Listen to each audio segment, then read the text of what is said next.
Kalau kamu lagi belajar bahasa Inggris, please jangan lakuin 5 kesalahan ini yang aku lakuin nih waktu belajar bahasa Inggris dulu ya. Ini bukan teori, tapi emang pengalaman aku pribadi yang pernah ikut kursus dan juga sampai akhirnya enak gitu kan. Enak kok susah ya, akhirnya aku belajar sendiri otodidak dan jauh lebih tinggi hasilnya, jauh lebih berkembang hasilnya dibandingkan ikut di kursus. Jadi please jangan lakuin 5 kesalahan yang sama waktu aku lagi belajar bahasa Inggris. Nah, yang pertama tuh terlalu ngandelin kursus atau sekolah. Bukan berarti aku bilang kursus itu nggak penting, sekolah itu nggak penting, bukan. Tapi percayalah bahwa kursus itu hanya untuk orang-orang yang emang ikut tes TOEFL atau IELTS. Itu wajib kursus ya.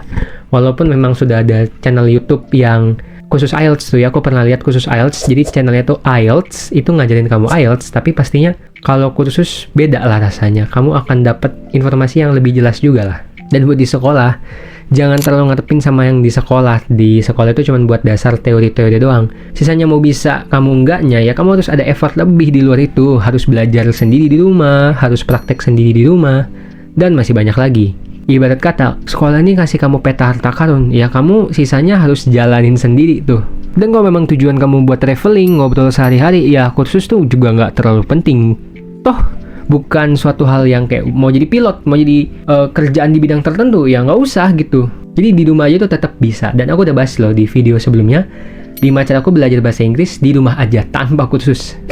Yang kedua tuh belajar pasif. Nah, belajar pasif ini maksudnya apa? Aku belajar gitu ya, kayak di sekolah gitu. Oh ya, dengerin deh, ini dengerin gitu, nulis gitu kan. Nah, ya kan, lihat video tutorial.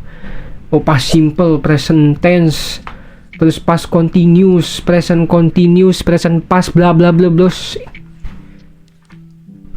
Nggak bisa ngomong. Gila ngomong au, ya kan? Bingung. Ya kan? Jawab simple ditanya, di mana? Monas misalkan. Di mana Monas?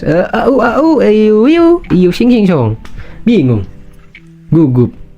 Kenapa? Ya karena nggak ngomong, nggak pernah aktif gitu loh. Cuma listening, reading, sama writing doang. Tapi speakingnya jarang. Writing pun juga kadang masih translate gitu kan. Ya translate dulu. Set. Apa ya? Set. Apa ya? Gitu. Bingung. Nah, buat kamu yang bingung gimana caranya, aku udah nulis ebook yang judulnya Ngomong Inggris Nggak Harus Bule. Di buku itu aku bakal jelasin gimana sih cara supaya kita lebih aktif dalam ngomong bahasa Inggris.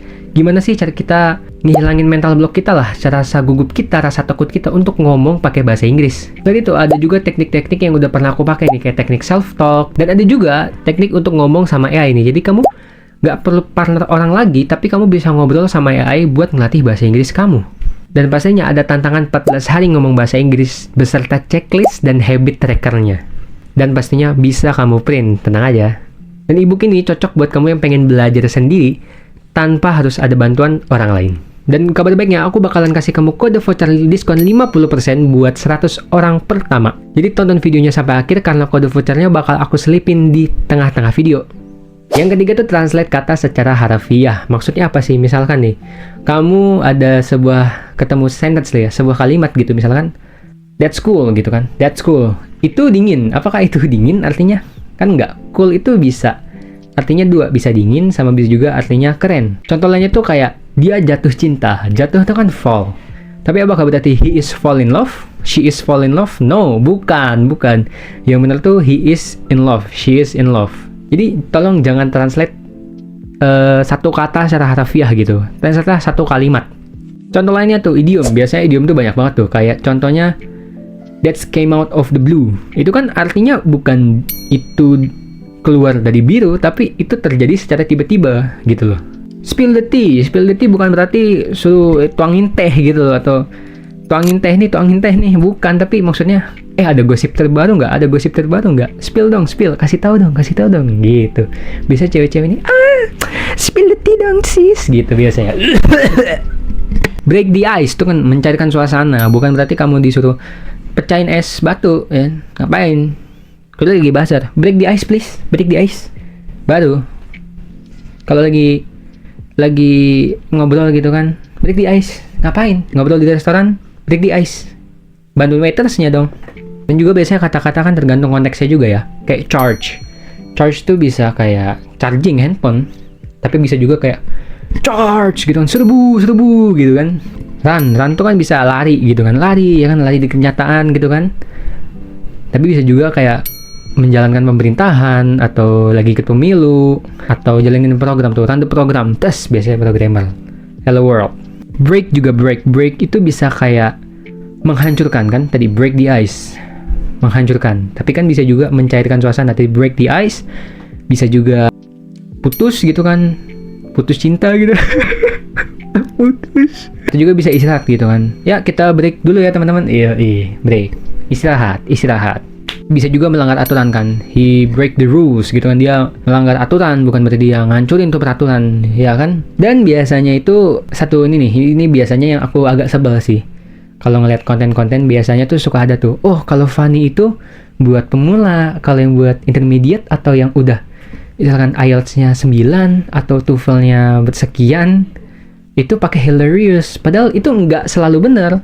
Funny dan hilarious itu memang tingkatannya beda. Jadi maksudnya funny itu kan lucu gitu ya. Tapi kalau hilarious itu kayak lebih ngakak, lucu banget lah, lebih lucu dan bisa sampai di titik ngakak.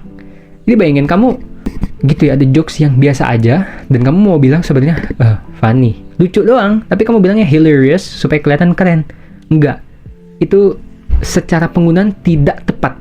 Jadi harus pakai penggunaannya tuh secara tepat. Jangan ngerasa oh ini lebih keren, ini lebih oke, kamu pakai gitu. Enggak. Kamu harus tahu konteksnya apa yang pengen kamu sampaikan itu apa. Itu. Yang keempat tuh belajar berjam-jam tapi sekali aja atau jarang gitu. Itu tuh sama masih kayak nomor 2 kurang lebih. Yang dimana aku bilang oh belajar pasif gitu ya. Belajar, ini pakai buku, buka buku. Kerjaan soal. Tapi jarang. Itu jujur capek. Ya kan? Aku dulu belajar tuh berjam-jam gitu, nonton YouTube. Ya kan? Semenjak Covid udah beda cara belajarku. Cara belajarku lebih santai dan tanpa kita sadari itu memakan waktu berjam-jam. Nah, gimana tuh maksudnya? Jadi caraku adalah lebih pakai secara praktek kehidupan sehari-hari. Misal gitu kan mau masak gitu kan, buka kaset. Telurnya nggak ada, daripada mana telurnya? Nah, ngomongnya gini ya, where's the egg? Atau where's the chili? Gitu kan? Pakai dalam kehidupan kecil aja, ya kan? Sekedar reaksi-reaksi kecil supaya kita tuh terbiasa gitu. Bahkan nggak perlu ngomong seharian pakai bahasa Inggris pun juga bisa. Kayak denger lagu, lagi pengen denger lagu Ed Sheeran, dengerin. Tapi sambil artinya apa ya? Oh, dipahamin gitu artinya apa? Nggak tahu, cari. Ya kan, dan carinya bukan kayak satu kalimat, bukan satu kata, tapi satu kalimat gitu loh, supaya makin jelas artinya. Nonton TikTok ya kan, nonton meme bahasa Inggris, nonton YouTuber bahasa Inggris. Jadi simple gitu loh. Nonton film Marvel bahasa Inggris, subtitlenya Indonesia. Yes, pelan-pelan lama-lama tak ganti bahasa Inggris. Jadi intinya adalah pakai bahasa Inggris itu buat kehidupan kamu, bukan sebagai buat belajar. Jadi anggap kamu tuh lagi di Inggris Raya, di Amerika. Jadi kehidupannya pakai bahasa Inggris. Udah gitu aja. Oke, tadi kan gue udah janji nih bahwa aku akan kasih kode voucher diskon 50% buat ebook aku yang ngebantuin kamu buat belajar bahasa Inggris di rumah aja. Nah, kodenya itu adalah JAGO, JAGO, JAGO. Kamu bisa langsung aja buka link di deskripsi, terus kamu tulis kodenya JAGO, nanti kamu dapat diskon 50%. Yang kelima adalah selalu nunggu sempurna. Nah, padahal nggak ada yang sempurna teman-teman ya. Bahasa Inggris aku walaupun udah sejago sekarang daripada dulu ya, masih aja suka translate gitu, artinya ini ya, nyari gitu, oh ngomong ini gimana sih, wah gini padahal udah tahu, udah bisa baca artikel, baca mungkin artikel ilmiah gitu kan, baca publishing dari Economic Forum mana ini, udah baca bahasa Inggris semuanya, was ngomong pakai bahasa Inggris, tapi masih aja kadang kagok gitu loh. Nggak apa-apa, yang penting bukan masalah sempurnanya, tapi berani nggak sih, pede nggak sih? Karena tanpa kita sadar di PD itu yang bikin kita bisa. Dan tenang aja kok, orang luar juga sama kalau belajar bahasa asing. Takut salah, nunggu sempurna itu sama, kita semua sama. Tapi justru karena kita semua punya ketakutan yang sama, harusnya kamu sekarang udah tahu. Kamu lebih menonjol gitu, kamu udah tahu caranya, ya kan, yang lain sama semua nih, takut. Kamu udah tahu caranya, kamu pede sendiri. Jadi kamu menonjol dalam diri kamu progresnya lebih cepat daripada yang lain. Terus tanya, oh kamu hebat ya, kamu belajar berapa jam sehari? Enggak, saya cuma lebih pede aja daripada kalian. Jadi sekarang kamu udah tahu kan 5 kesalahanku waktu belajar bahasa Inggris dulu. Jadi please jangan dilakuin ya. Kalau masih dilakuin sih ya nggak tahu lagi deh harus ngomong apa. Nah, tapi yang aku bilang tadi, semua solusi dari kesalahan itu adalah ada di ebook aku. Jadi buat kamu yang penasaran bisa aja langsung cek di link di deskripsi. Dan tadi kode vouchernya udah dikasih tahu kan, kode voucher diskon 50%. Kalau masih nggak tahu lagi ya, coba cek di tengah-tengah video itu udah aku kasih kode vouchernya. Jadi sekian dari aku, see you in the next video, bye bye and cuci. Mikir tinggalan. Yuk.